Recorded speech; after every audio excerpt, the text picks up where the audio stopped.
Oi pessoal, o Universo Acadêmico está cheio de atrações nesta edição de fim de semana e o programa vai falar de oportunidade para quem quer estudar à distância na Universidade Franciscana.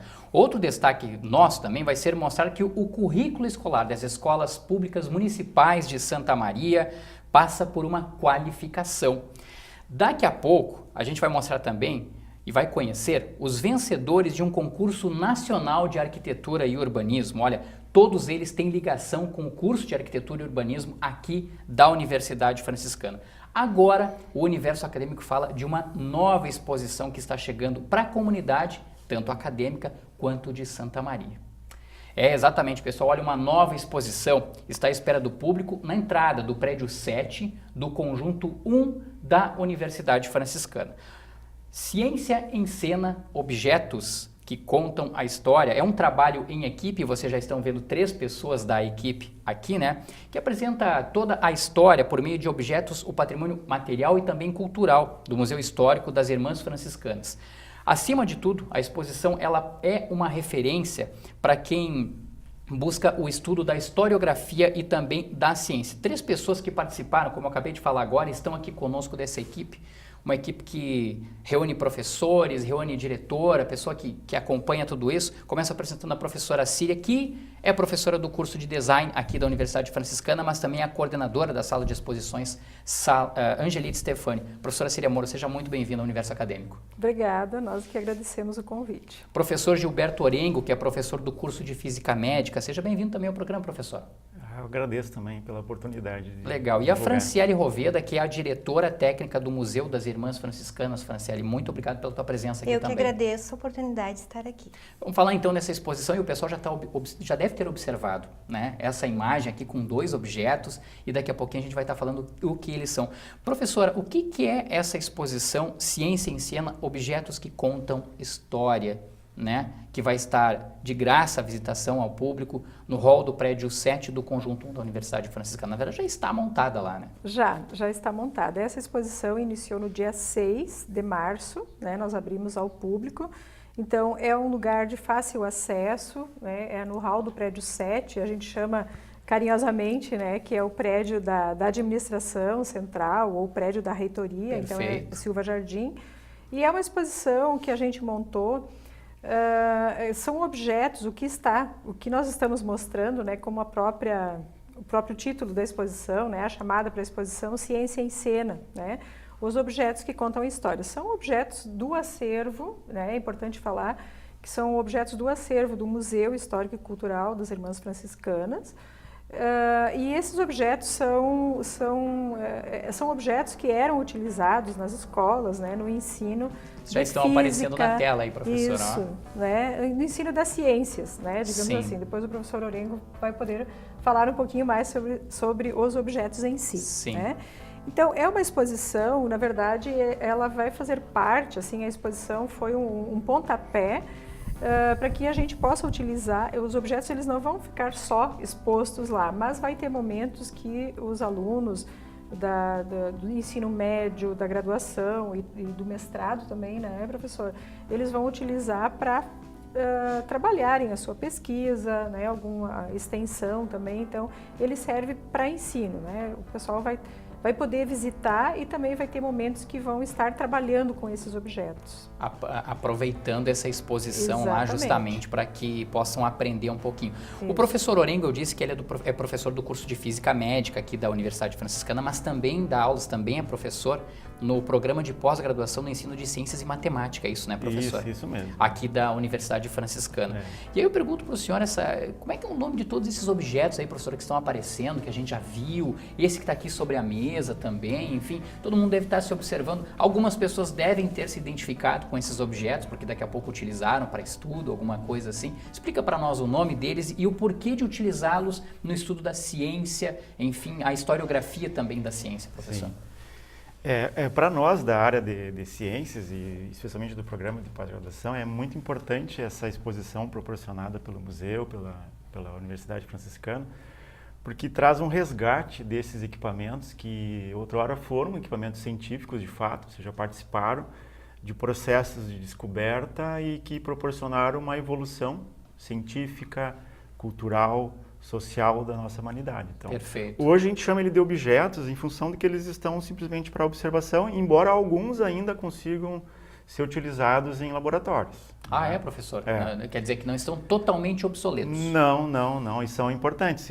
Inclusive esse que nós temos aqui, que é o chamado pêndulo eletrostático, ele até hoje ele é motivo de estudo, porque o processo que ocorre nesse fenômeno ainda não está bem explicado. Então, um simples equipamento que a gente pode montar em casa e levar, quem é professor de física, de ciências, né, também, das escolas de ensino fundamental podem levar esse equipamento, ele pode ser feito em casa, né, com papel de alumínio, um fiozinho que deixa ele isolado, e aí o que a gente faz é atritar um pedaço de vidro ou de plástico em lã ou no cabelo e aproximar dessa bolinha, ela vai ser atraída pelo bastão. Né? Aí envolve aquela questão de elétrons, prótons, nêutrons, aquilo tudo que todos nós já estudamos na física. E isso é fascinante, porque esse é um processo assim, como é que alguma coisa distante consegue atrair a outra? Então isso deixa o aluno fascinado em tentar entender o que está ocorrendo ali. Né? Sim. E esse outro equipamento, rapidamente, só para a gente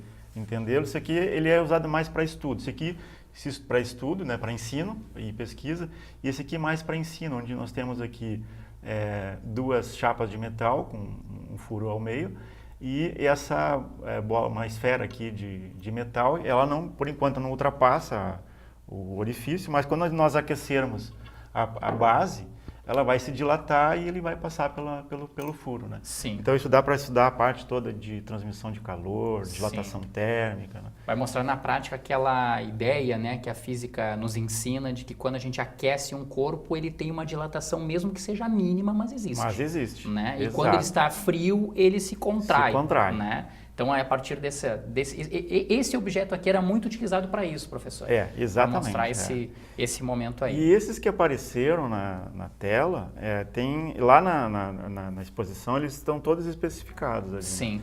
Mas tem uns muito interessantes que a gente esse pode aí, por depois exemplo, conversar. professor, a gente está mostrando agora, esse aí. Esse aí é a parte de som, né? Ou seja, a transmissão de ondas sonoras, ou seja, o toque que eu vou ter em diferentes momentos ali. Sim. Esse aí é estudo de reflexão de luz, ou seja, são espelhos, né? Perfeito. Curvos. Aí, pelo que eu estou vendo, é uma balança, já é uma balança de precisão, né? Que também, até hoje se pode usar essa balança, ou seja, ela não está totalmente fora de uso. Sim, inativa. Né? Inativa, eu posso usá-la, né? Apenas a eletrônica, né? No caso, a parte da tecnologia chegou e a maioria das balanças hoje são eletrônicas. Né? Isso aí é um motor a vapor, tá explícito. Isso aí é um que dá a batida de som, né? Sim. Aí outros objetos também da exposição, né? Que estão lá montados no hall do prédio 7, na entrada do prédio 7 do conjunto 1 da Universidade Franciscana, a exposição, né? Que está lá, Ciência em Cena, Objetos que Contam a História. Agora, todos esses objetos, a montagem, eu sei que a professora Cília também ajudou bastante, mas a montagem de muitos deles partiu da mão da Franciele. E a Franciele Roveda, que é diretora técnica do Museu Histórico das Irmãs Franciscanas, participou de toda a montagem, né? Como é que foi isso, Franciele? Peça por peça, enfim, objeto por objeto. Tem manual para tudo isso? Como é que foi? Olha, interessante dizer que esse acervo ele chegou no final do ano de 2017, veio de um laboratório de uma escola das irmãs que fechou. De qual Colégio cidade? Santa Rosa de Lima, de Santa Rosa, né? Sim. Esse material chegou no museu inicialmente sem um destino para ele. E olhando as peças e fazendo todo um levantamento inicial, se percebeu que havia um potencial. Porém, nós não tínhamos assim noção do que eram aquelas peças. Sabíamos inicialmente que eram dentro da área das ciências, né? Porque veio do laboratório da escola, porém a gente não tinha a catalogação desse material. E aí esse acervo estava bastante danificado, veio em 4 caixas de papelão. E aí eu conversei com a irmã responsável, né, do museu, a reitora, e disse: irmã, eu acho que esse acervo tem um potencial para nós fazermos uma exposição futuramente, porém nós precisamos dar um tratamento técnico adequado para esse material. Sim. Muitos, inclusive, estavam com ferrugem, com oxidação, tinta, então nós precisamos desmontar todo o acervo, a peça em si, fazer o tratamento adequado que correspondia à madeira ou o próprio ferro. Então foi um trabalho de quase 1 ano e meio. Depois do acervo feito esse trabalho de higienização e conservação, aí novamente eu conversei com a irmã reitora e disse, irmã, agora acho que a parte da pesquisa, né? E essa parte da pesquisa eu acho que nós precisamos do auxílio de professores da área. Aí ela nos indicou o professor Adilson, o professor Orengo também, que gentilmente foram no museu e acho que se encantaram por aquele acervo. Inclusive eles colocaram que relembrou muito a parte inicial da docência deles, né? Sim. Isso eles relataram. E eu acho que é um acervo riquíssimo e interessante também dizer que dentro do seu tempo histórico as irmãs já eram preocupadas com a tecnologia, porque tem muitos materiais fazendo pesquisa que vieram de São Paulo. Sim. E isso era corriqueiro e comum nas escolas das irmãs. Sim. Porque depois o que acontece? Depois que chegou esse material de Santa Rosa, o Colégio Santana também tinha um acervo, você viu que nós estávamos catalogando esse material de Santa Rosa e nos cedeu mais um acervo do Colégio Santana. Ao total, são quantos objetos lá São expostos? 52 peças. 52 peças. Sim, e aí uma exposição assim, professora Ciri, professor Gilberto Orengo e também Franciele, de certa forma vai ao encontro daquilo que é muitas vezes a ideia de mostrar, né? Aquele material que se encontra nos museus, que é muitas vezes objetos, materiais antigos que acabam sendo deixados de lado, eles têm uma importância cultural também, né, de tentar resgatar e até mesmo de relembrar histórias, como o professor Gilberto ali daqui a pouco, né, lembrou, alguns desses objetos eu no início da minha docência lá eu até utilizei e tudo mais, né? Então isso é muito legal, né, para a gente poder recuperar. Acho que é importante a gente também fazer uma observação aqui, além de vocês três, a professora Thaís do Canto Dorof, né, que é do programa de pós-graduação em ensino de ciências e matemática aqui da Universidade Franciscana, também participou desse trabalho, né? Ela também auxiliou vocês, né, nessa pesquisa, enfim, todo esse trabalho. Mas acho que o principal é esse trabalho, esse resgate, né? Muitas vezes os objetos estão parados e as pessoas acham que eles não vão ter mais utilidade. Não, eles têm, eles podem ensinar alguma coisa ainda, né? Eu gostaria que vocês falassem sobre essa reutilização também de alguns objetos. Eu conversando com a Franciele, aquela vez lá, quando fui visitar pela primeira vez, eu me deparei com equipamentos que eu utilizava no Colégio Santana, porque eu dei aula no Colégio Santana, no ensino médio. Sim. Eu disse assim, que bom que vieram parar no museu, né? Porque se perder uma peça desse tipo, ou seja, que tem de fato uma história extremamente relevante, seria uma perda. E alguns a gente observa, por exemplo, esse veio dos Estados Unidos, professor, Sim, pela marca, né, estampada. Código Morse.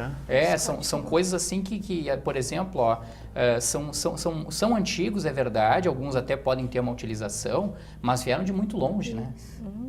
Sim, e isso que a Franciele falou, que eu também é importante, que desde o princípio esses equipamentos participaram do processo de ensino-aprendizagem dos alunos, ou seja, a preocupação que sempre se tinha de colocar a prática e a teoria no mesmo patamar, ou seja, porque é importante os alunos visualizarem alguns fenômenos que fica difícil só na teoria tu apresentar. Perfeito. Né? Então visualizar, manipular, analisar aqueles efeitos são de extrema importância. Então esse resgate também é importante no momento que esses alunos que vêm do ensino médio agora do atual, né, vejam esses equipamentos e consigam também projetar ali as suas teorias e as suas práticas nesses equipamentos mais antigos, né? Porque hoje são um pouco mais modernos alguns, né? Perfeito, perfeito. E professora Círia, como é que é trabalhar a questão artística desses objetos para uma exposição? Tem que pensar um pouco, tem que elaborar, tem que daqui a pouco entender que um objeto determinado tem que ficar num canto, o outro fica no outro, ou eles, por terem alguma relação, ficam próximos. Como é que vocês trabalham isso? A gente, aí que entra o conhecimento de arte, né? A questão estética também. Porque quando a gente monta, e não é diferente de montar, por exemplo, uma obra de arte, né? E de objetos que, na verdade, eles são, né? Eles têm uma história, então eles têm uma importância, e a gente procura, eu acho que o trabalho que eu e a Franciele fizemos na hora de organizar, porque ela faz toda a pesquisa e já conhece mais esses equipamentos, porque ela fez toda a parte da pesquisa, né? A histórica, e além de... ela desmonta, monta, então ela já está vendo mais os materiais. Eu, na verdade, eu já pego os materiais quando eles já estão prontos, né? Já estão higienizados, assim, então já vem com a parte, tá, como nós vamos organizar, como vamos montar. Então a gente agrupa, né? Por exemplo, assim, né? Alguns por material, outros pelo uso, né? Pela função que eles têm. Então a gente vai agrupando, né? O espaço é um espaço que a gente tem, e ainda a gente vai, esse espaço como ele está agora, como foi colocado, a gente vai ainda fazer umas transformações conforme o uso, né? Quando começarem a trabalhar com os alunos, a gente vai retirar alguns de dentro dos armários, a gente vai colocar, porque vai ter outras, né? Ainda vai ter uma movimentação essa exposição, Sim. pelo tempo que ela vai ficar. Sim. Ela vai ficar até o dia 13 de agosto, é 13 isso? de agosto, em princípio, aqui nesse hall. Mas a ideia é que a gente depois coloque em outro lugar ainda, né? Ou, né, se a gente não conseguir ficar com ela mais tempo nesse hall do prédio 7, que a gente leva, porque ela vai continuar. A ideia é que se fique com esse acervo exposto até o final do ano. Né? Então a gente pode tirar do hall do prédio 7, aqui do centro, e talvez a gente leve para outro espaço. Para algum outro espaço. Continue, né? A gente vai divulgar e que continue exposto, porque é necessário, em função do trabalho que se vai fazer com as escolas, que é dar continuidade do projeto de ensino, de pesquisa com os alunos do ensino médio e do mestrado. Já que vocês pesquisaram um pouquinho sobre isso, eu vou arriscar. De que época mais ou menos são esses objetos? Hein? A gente pode resgatar alguns aí? Será que tem uns muito antigos aí, Franciele? Olha, agora tá passando a imagem aqui das balanças de precisão, né? Essas balanças da década de 50. Inclusive está faltando partes, nem todo o acervo está na íntegra, né? Sim. Em questão da física dele total. Então o que acontece? Aquelas balanças ali eram utilizadas para pesar cartas, né? Eram balanças especificamente para essa função. Então, assim, pela pesquisa que nós fizemos e conversando com o professor Orengo também, são objetos que datam a década de 50 até 70 ali. Depois tem os microscópios que vai um pouco mais adiante, tem alguns que vão à década de 90, tem uns 6, 7 microscópios na exposição. Então, assim, é claro que a gente precisa fazer uma pesquisa muito mais aprofundada. Mas acredita-se que entre década de 50 até 90, né? Sim. O professor Orengo também pode auxiliar. Sim. Que era a época, assim, que a gente vê pelas fotografias também que tem no acervo, que mostra as fotos das irmãs, das professoras trabalhando nos laboratórios de física com esses equipamentos. Sim, muito importante a gente ressaltar, as pessoas da comunidade podem, né, devem até eu diria, acompanhar esse acervo, né, ele está disponível, a entrada é de graça. Também ao longo do semestre, porque nós temos aí pelo menos 5 meses pela frente para as pessoas visitarem. Alunos também, né, vão ser convidados para visitar a exposição. Isso é o que permite, de certa forma, a viagem no túnel do tempo, eu vou colocar assim. É isso, né, professor? Isso. Porque esses equipamentos que a Franciele falou, de fato, eles são construídos nessa época, década de 50, um pouco antes talvez, mas a origem deles remonta a alguns até 1800, 1700, Sim. Né, que foram os que primeiro criaram a invenção. A invenção, ou seja, e a partir dali houve uma pequena evolução nos equipamentos, mas então os conceitos já eram estudados naquele período, né? Então de 1800. Então por isso que esse levantamento histórico ele é importante, porque nos remete a esses tempos, né? Pô, 1700, como é que o cara pensou em fazer um equipamento daquele tipo? Para que ele queria fazer? Por que ele, né, pensou, né? Então é interessante porque é dessa forma que a nossa ciência, a tecnologia foi avançando, ou seja, de pessoas que foram tendo ideias, conversando com outras, porque nunca é sozinho, geralmente tem um compartilhamento de ideias, né? E foram surgindo esses equipamentos, né? Sim. Então isso é importante. E tu tocaste num ponto importante também com relação aos estudantes de ensino médio, né? O programa de pós-graduação em ensino de ciências e matemática, nesse primeiro semestre, numa turma específica de uma disciplina de ciências para ensino básico e superior, ele vai desenvolver uma visita guiada desses alunos. Então, vão pegar alguns aparelhos para se até tirar, como a professora Cília colocava, tira do local e a gente vai poder manusear eles, né?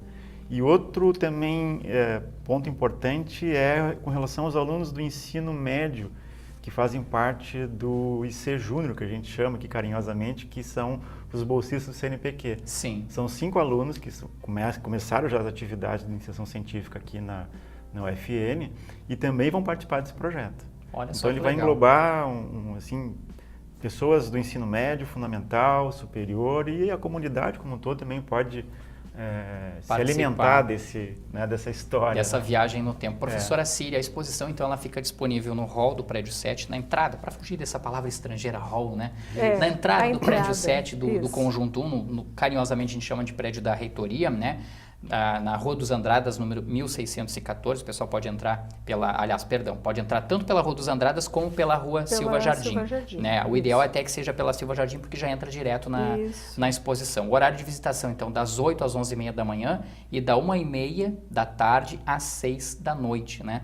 Mas ela também está disponível, uma parte pelo menos, lá no prédio da Escalifra, né? Eu tenho anotado aqui, na Avenida Nossa Senhora Medianeira, é alguma coisa que também vai ter por lá, é isso? Isso, mas essa ciência em cena... Somente ali? É só aqui. Sim. Né? Futuramente, acho que no segundo semestre a gente pode levar para esse novo espaço. Sim. Lá no prédio da Escalifra, também na entrada, né, do prédio da Escalifra, que é o prédio a gente pode chamar da mantenedora, né? Isso, na nossa mantenedora. Nós montamos, vai abrir na segunda-feira, uma outra exposição que chama Imagem e Som, também, que então, lá são equipamentos, né, que fazem parte do acervo do Museu Histórico, né, das Irmãs Franciscanas, e a gente montou lá, ocupou um hall que ele estava vazio, né, e nós, então, a nossa reitora, ela pediu que a gente montasse exposição lá também. Então, né, a gente fez projeto com marcenaria e tal, e agora montamos nessa semana essa exposição. Chama Imagem e Som, e ela vai abrir também... Na próxima segunda-feira. Na segunda-feira, dia 18, e vai até setembro. Sim, também. Com certeza, o pessoal que está acompanhando o universo acadêmico aqui e está tentando imaginar, com certeza ela vai ser assunto, sim, do universo acadêmico, a gente vai falar sobre essa exposição também. Podem aguardar, porque a gente vai trazer as imagens disso, né? A partir de segunda-feira, então, né, professora? A partir de segunda-feira. E lá também, o horário de visitação é das 8 às 12. Correto. E depois da 1 da tarde, da 1 às 5 da tarde. Às 5 da tarde. Esses são os horários. Mas o fundamental é que as pessoas aproveitem. Até 13 de agosto, essa exposição, então, que está na entrada do prédio 7 do Conjunto 1, Ciência em Cena, Objetos que Contam a História. Um belo trabalho, pessoal. Parabéns mesmo pelo trabalho de vocês, acho bem legal. Eu era um apaixonado pelas aulas de Física e Química na escola, né? Nem sempre eu me dava muito bem nas notas, mas eu gostava bastante, né? De trabalhar, de fazer essas experiências com espelhos, com vidros, enfim, também com objetos que relatavam essa questão da dilatação dos corpos e tudo mais.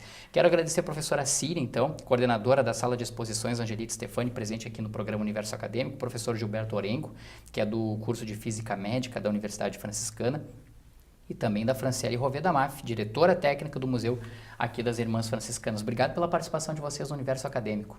Obrigada. Também. Boa exposição. Rogério, eu esqueci de comentar que esses Sim. dois equipamentos eles foram desenvolvidos por um aluno da pós-graduação nossa. Olha que legal. O professor Nelson, que ele tem essa habilidade de desenvolver esses equipamentos. Então, nós temos mais também no programa de pós-graduação. Então são bem recentes, de certa forma. Né, esses aqui foram gerados por ele para ensino. Que legal, que bacana. Parabéns mesmo, pessoal, pela exposição, hein? Olha só, o Universo Acadêmico vai fazer um rápido intervalo, mas depois dele a gente vai trazer a oportunidade oferecida pela UFN que permite o aluno estudar à distância. O programa traz ainda o mais recente trabalho da Câmara de Ensino da UFN sobre o fortalecimento de ações colaborativas. E logo depois do intervalo você vai ver a ideia que sugere o novo protagonismo de professores e alunos na rede municipal de ensino de Santa Maria. Nós já voltamos.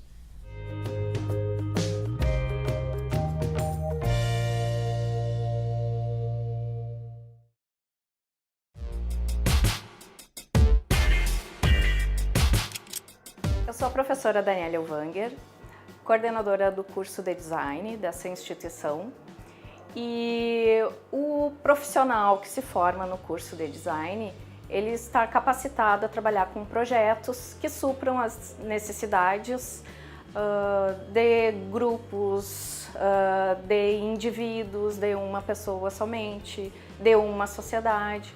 Aqui no curso a gente oferece disciplinas que vão trabalhar a parte artística, habilidade artística, criativa do aluno.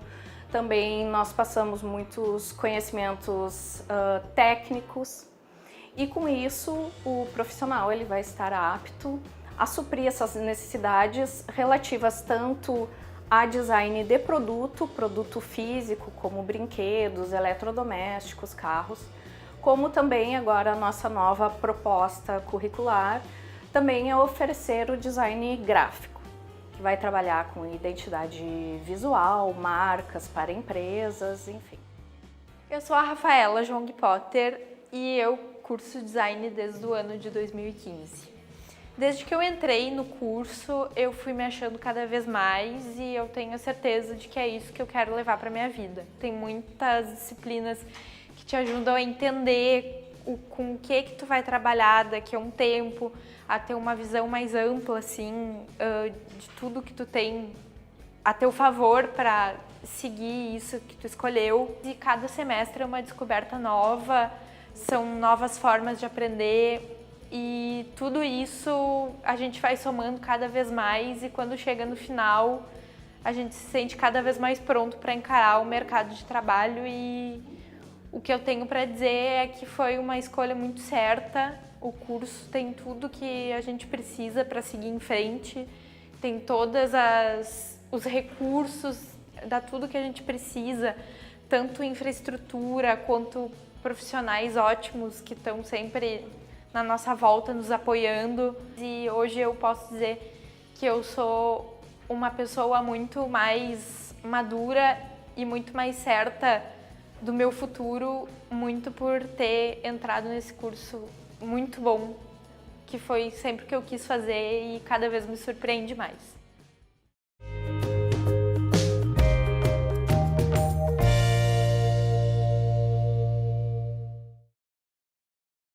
A interdisciplinaridade e o uso de metodologias ativas foram tema de um encontro sobre o currículo escolar da Rede Municipal de Ensino na Universidade Franciscana. A ideia é estimular o aluno a ser o protagonista e o professor a assumir a figura de orientador. Outros encontros entre os professores da Universidade Franciscana e docentes das escolas municipais de Santa Maria ainda vão ocorrer este ano. Ensino superior e educação básica juntos. Essa é a proposta de uma parceria entre a Universidade Franciscana e a Secretaria Municipal de Educação. O convênio firmado em 2017 discute modelos de processos de formação dos professores. Esse modelo de formação ele está vinculado a processos de autoformação, aonde trabalhamos juntos, tá, para dialogar sobre os modelos pedagógicos dos professores que estão lá na educação básica. Vamos para as escolas por regiões. Tem uma organização da região norte, sul, oeste, enfim, são 5 regiões organizadas, onde o município vai parar e a gente vai estar lá dialogando sobre esses processos. Um deles é o uso de metodologias ativas em sala de aula. Nos encontros na UFN, são discutidas formas de fazer com que o aluno deixe a condição de ouvinte.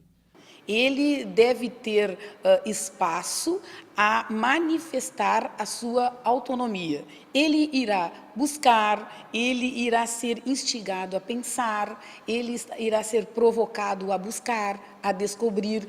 E, no meu entender, o foco fundamental ao professor que utiliza na sua prática pedagógica metodologias ativas é aguçar a curiosidade.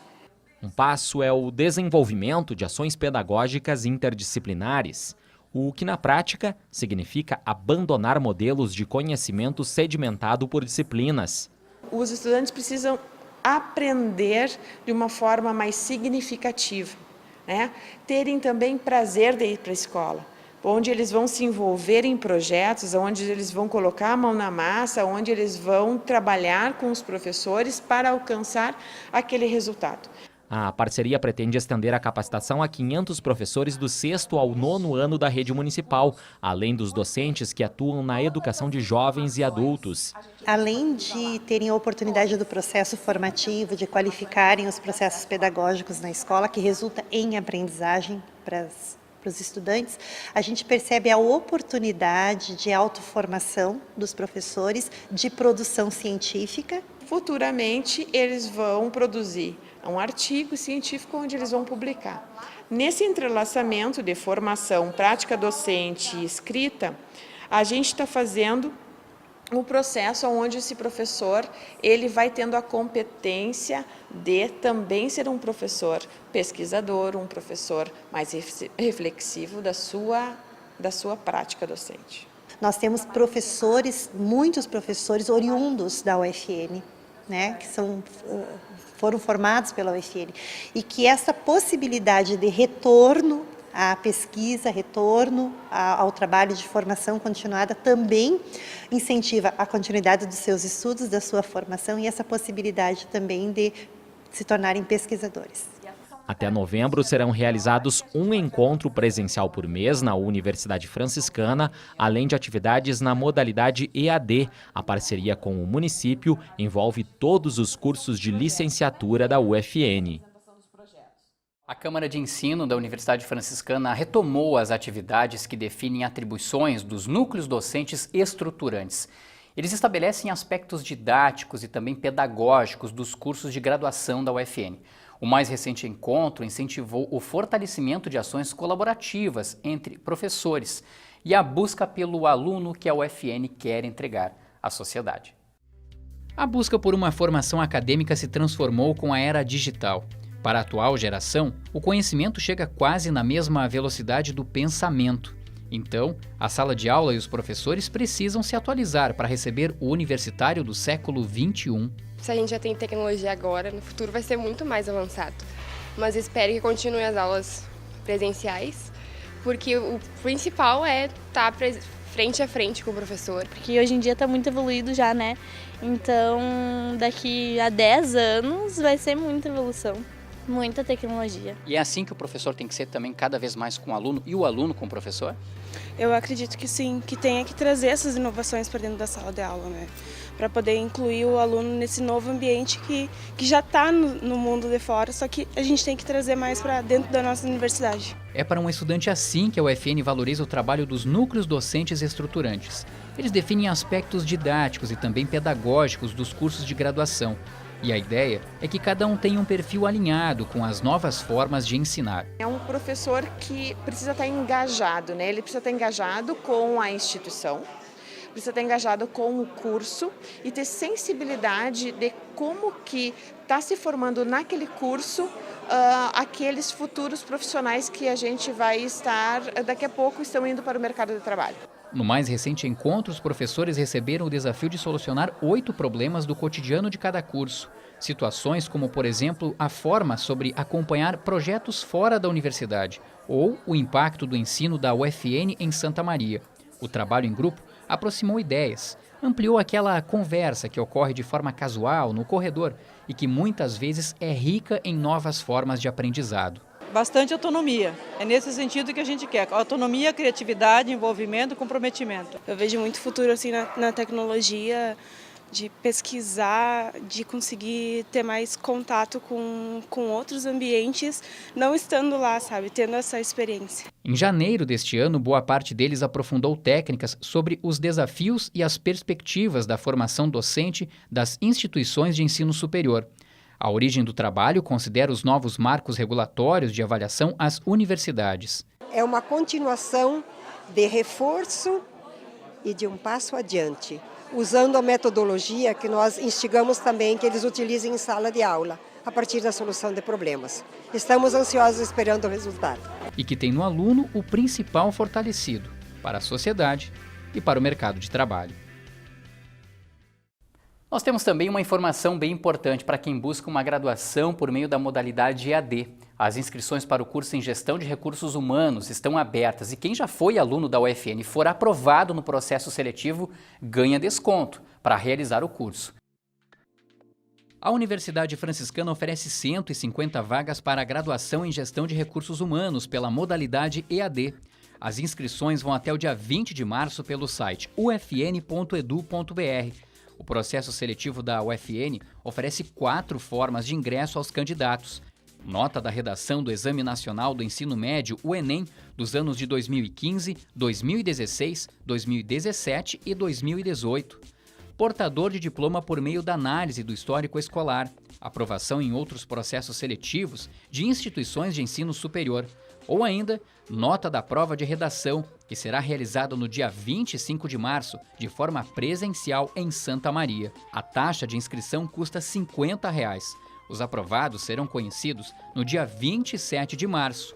Quem já foi aluno da UFN ganha 10% de desconto na realização do curso. Para mais informações sobre o processo seletivo de graduação EAD, o candidato também encontra no site ufn.edu.br. A seguir, a relação da Universidade Franciscana com o projeto arquitetônico de Santa Maria, que venceu um concurso nacional. A obra terá o tamanho equivalente a 14 campos de futebol. Nós já voltamos.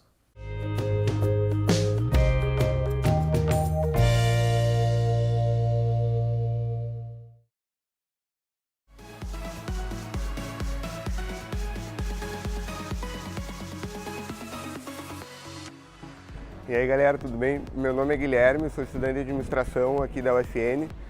No semestre anterior eu tive a oportunidade de ir fazer intercâmbio em Portugal, na Universidade da UTAD, onde lá eu cursei o curso de gestão e foi uma experiência fantástica. Tive a oportunidade de conhecer 6 países, conhecer muita gente nova, trocar conhecimento, conhecer novas culturas.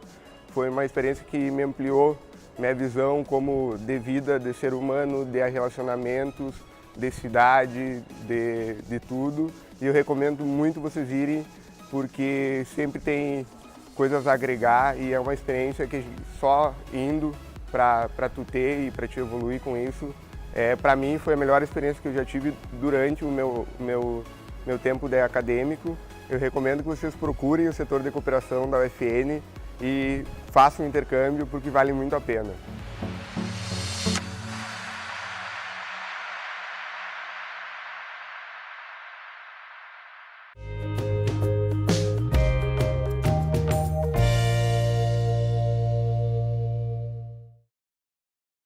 Um professor, 2 ex-alunos e uma acadêmica do curso de Arquitetura e Urbanismo da UFN foram vencedores de um concurso nacional para escolher o Centro Administrativo de Ribeirão Preto, cidade do interior de São Paulo. O projeto arquitetônico concorreu com quase uma centena de ideias de todo o Brasil e acabou escolhido para receber R$ 125 mil de premiação.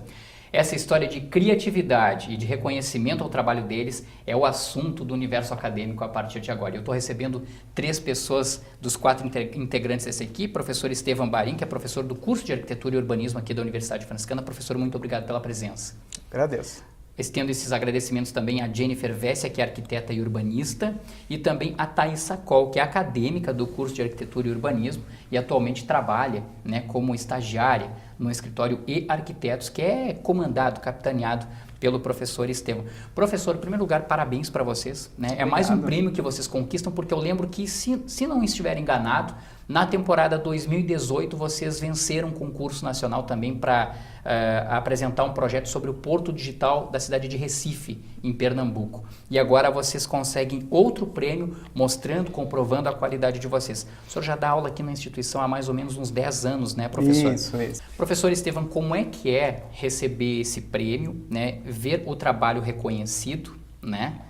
Não só o senhor, de certa forma, mas também os alunos que trabalham com o senhor, né? Uma aluna e 2 ex-alunos que passaram pelo curso de Arquitetura e Urbanismo aqui da UFN, que agora trabalham com o senhor no escritório. Que há pouco eu falei 7, na verdade, são 10 anos de atuação já. Então, assim, é um reconhecimento dessa habilidade, desse trabalho há tanto tempo trabalhando junto, né? Sejam com novos integrantes, com os integrantes que junto nós estamos em torno de 7 anos trabalhando. Então, realmente é o reconhecimento desse tipo de habilidade. Sim. E para fazer esse tipo de proposição, a gente precisa exercitar muito para poder atingir esses resultados tão recorrentes como a gente acaba atingindo. Sim. Vamos mostrar o projeto para o pessoal que está acompanhando o universo acadêmico, professor. Na tela, a gente tem ali, ó, imagens do futuro centro administrativo da cidade de Ribeirão Preto. É uma cidade de 700 mil habitantes, é isso, 700 mil habitantes. Lá no interior de São Paulo, né? Um prédio com 1, 2, 3, 4 pavimentos, é isso? Ele tem 6 pavimentos ali, mais um subsolo. Opa, legal. Tem razão. Estou vendo outros Tá dois mais escondido. embaixo ali, está mais escondidinho para ver que... Isso é um detalhe também do projeto arquitetônico, né? Muitas vezes ele passa uma imagem diferente. Eu queria que vocês falassem um pouco para a gente sobre esse projeto, então. É um projeto que envolve o tamanho equivalente a 14 campos de futebol. São 100 mil metros quadrados de obra. É isso, professor? Permitam, meninas, vou começar rapidamente aqui falando coisas mais gerais, então. Sim. É um projeto que ele é o centro administrativo da cidade de Ribeirão, que ele foi com o intuito de centralizar o que é descentralizado, todas as secretarias que são descentralizadas hoje no município. Que eles têm um gasto muito grande com deslocamentos e trâmites legais de secretarias para secretarias. Perfeito. Então, partiu do pressuposto, a gente precisa centralizar. Então, eles conseguiram esse terreno, que é um terreno de 100 mil metros quadrados, né? E dentro dessa área a gente propôs massa edificada, edificação em torno de 35 mil. Que aí tem pedaço desse prédio, tem muita coisa escondida aqui, né, no subsolo. Nós temos a parte poliesportiva, tá? E são todos, somando essas áreas, dão em torno de 35 mil. Sim. Só que junto disso nós temos toda a infraestrutura para poder trazer a pessoa, o servidor para trabalhar aí, o funcionário, o visitante, o público. Então tem mais essa infraestrutura de estacionamentos, tá? Para veículos, tem todo o espaço. Na realidade, assim, ó, a nossa proposição, falando um pouquinho e já argumenta um pouco a nossa resposta arquitetônica, nós não estávamos muito preocupados com a edificação, a gente estava preocupado com o que ia acontecer aí durante a semana. Só para ilustrar, quando a gente normalmente vai para um órgão desses, a gente já vai estressado, a gente está pensando em burocracia, a gente está pensando que não vai ser fácil a gente conseguir o documento ou o que a gente foi fazer lá. Então a gente foi pensar nessa pessoa, é na pessoa que vai pegar o seu carro, vai pegar o ônibus, vai chegar brabo lá, ele já tem que ter uma certa agilidade nesses trâmites legais. Sim. A arquitetura faz isso. Esse térreo, por exemplo, é como se fosse um poupa-tempo, que são coisas criadas também por arquitetos, né, que é para facilitar esses trâmites legais dessas Sim. da burocracia. Na verdade, é um projeto que envolve até uma certa psicologia, então, né, professor? Sem dúvida, sem dúvida. Eu diria assim, ó, no começo da manhã, quando a gente começa a projetar, nós somos psicólogos, nós temos que entender do comportamento humano, nós somos um pouco sociólogos, nós temos que entender como é que funciona esse espaço. Na metade da manhã ali a gente está mais ou menos voltados já um pouquinho mais para a técnica de como é que a gente vai materializar. Ao meio-dia nós temos que saber construir isso efetivamente. Então, a arquitetura envolve todas essas disciplinas, né? Tudo isso. Então, basicamente, a nossa proposta foi responder aos 700 mil habitantes. Perfeito. Né? Nas imagens a gente consegue perceber aqui, o final de semana é a família que vai levar, né, vai usar esse espaço, vai se apropriar para... Eu até citei o exemplo lá na prefeitura de tomar chimarrão, só que eles não tomam chimarrão. Sim, não lá, tem essa tradição. Né? Mas aqui nós, se fosse para nós, iríamos tomar um chimarrão no final de semana. Claro. Fazer um piquenique, um espaço dessa natureza. Então, Jennifer, na verdade vocês procuraram fazer um projeto, apresentar um projeto, né, para o Poder Executivo lá da cidade de Ribeirão Preto, que contemplasse, de certa forma, então, não só o trabalho, digamos, burocrático mesmo da prefeitura, aquela coisa toda das secretarias, mas também que o centro administrativo que vai ser construído fosse um espaço de lazer para a população. Basicamente é isso. Sim, com certeza. Até porque o contribuinte da prefeitura, ele quer ver o dinheiro dele sendo bem empregado. Então, uma coisa que seja útil para todo mundo, tanto para cuidar de assuntos mais burocráticos, ir lá resolver um problema, como o Estevão disse, pegar um documento, como ele pode ir lá fazer um lazer no final de semana, ou naquela parte da imagem anterior ali, tem toda uma parte de um térreo cultural, que o pessoal tem uma biblioteca, tem lojas, tem uma praça de alimentação. Então, se a pessoa quer simplesmente ir ali almoçar, ele não precisa querer ir na prefeitura. ele pode usar esse espaço como um habitante de Ribeirão Preto, não necessariamente uma pessoa que vai lá resolver um problema ou fazer alguma coisa na prefeitura. Eu acho que isso também gerou uma resposta que o pessoal gostou bastante, que é pensar além do que o programa nos pediu, né? Sim, sim. Acaba virando, de fato, não só uma prefeitura, mas também um espaço de lazer, principalmente aos finais de semana. Agora, a Thaís Sacol ainda é acadêmica, né, do curso de Arquitetura e Urbanismo aqui, e estagiária já do E-Arquitetos, né, que é o escritório do professor Estevão, que foi premiado com esse projeto. Thaís, você é hoje, né, uma aluna ainda do curso de Arquitetura e Urbanismo aqui da Universidade Franciscana, mas atua também como estagiária no E-Arquitetos, né, que é um escritório do professor Estevão. Como é que é para você essa relação com o professor, com a Jennifer, que já é uma arquiteta, inclusive formada também aqui pela UFN, você enquanto estagiária poder sugerir para eles ideias, enfim, participar de um projeto desses que foi vencedor em um concurso nacional?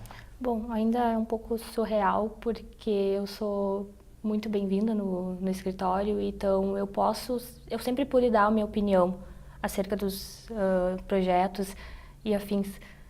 E isso é uma coisa que eu acho que agrega muito valor, porque eu me sinto inserida, eu me sinto importante. Sim. E participar de um concurso dessa dimensão, dessa metragem, com reconhecimento, é algo surreal ainda para mim, é inacreditável. É grande, né? Porque você, enquanto acadêmica, ainda de certa forma já vai carregar no currículo uma premiação dessa. Agora, professor Estevão, quanto tempo para elaborar esse projeto? A Jennifer também pode colaborar. Quanto tempo vocês levaram projetando tudo isso? Eu acho que no total, desde o início, desde a concepção ali do edital, tudo foi em 3 meses. 3 meses. A gente produziu o material gráfico, tudo no total de 3 meses. E como é que é a composição, até para a gente entender? Num primeiro momento vocês sabem a área, 100 mil metros quadrados, né? Depois vocês planejam essa ideia de que o cidadão tem que chegar lá de uma maneira e não se estressar mais do que ele já pode vir a chegar no local. Depois, como é a composição? O que define que, por exemplo, 6 pavimentos ou menos pavimentos, que a parte das garagens vai ser em tal lugar, ou que haverá lojas, ou que haverá, enfim, peças de... Como é que vocês vão definindo isso ao longo do projeto? Existe um edital que tem os pedidos mínimos. Sim. Né? Que a gente chama o Programa de Necessidades, que foi feito pela comunidade. Eles fizeram reuniões, inclusive, para fazer esse edital, para completar. Então, a partir daquilo, a gente tem um norte. Só que a gente começa, nós nos criticamos muito no trabalho, o que a gente chama na arquitetura dos condicionantes. Tem condicionantes físicos, condicionantes psicológicos, condicionantes legais, condicionantes um monte de tipo de condicionante. A gente elenca eles e começamos a respondê-los, né? Entre nós, em voz alta, debatendo, riscando, vai para a tela, sai da tela, desenha, cada um na sua expertise, cada um que gosta do seu jeito de responder. Sim. E sempre nós não temos nenhum tipo de fórmula, porque quando a gente pensa num tipo de resposta dessas, basta um chegar e dizer, olha, gente, eu acho que isso aqui não funciona dessa forma, e aí entra a necessidade de equipes interdisciplinares e todo mundo participando, porque pode chegar e desarmar uma ideia que até a semana passada era interessante e promissora. Sim. Nós já tivemos trabalhos assim que a gente teve que recomeçar tudo de novo muito tempo depois de debater. Claro. Esse foi um que a gente começou de novo, inclusive. A gente fez uma proposta e depois a gente descartou ela e começou de novo. Para poder retomar essa que foi a vencedora. Isso. Daí, bom, além de vocês 3, tem mais um ex-aluno aqui, né? O Bruno Cassol. Bruno Cassol também participou desse projeto.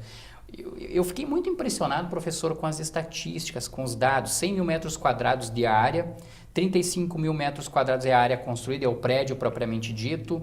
Depois, 35 mil metros também destinados para o estacionamento, né, de aproximadamente 1.300 veículos. Né?